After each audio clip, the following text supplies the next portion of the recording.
నేను లోకేష్ని వెళ్ళొద్దన్నాను ఒక తల్లిగా. వెళ్ళొద్దు, వీళ్ళు ఏమన్నా చేస్తారు, నేను అటాక్ చేస్తారు, ఏదన్నా చేస్తారు, వీళ్ళకి ఏం ఉండదు అన్నాను.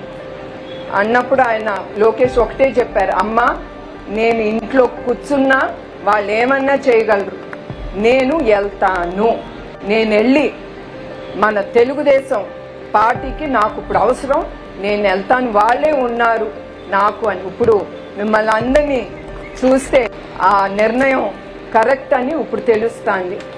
ఇప్పుడు మన ఇంట్లో నుంచి చాలామంది ఇళ్ళ నుంచి సైనికుడు వెళ్తాడు కదండి మన దేశాన్ని కాపాడటానికి.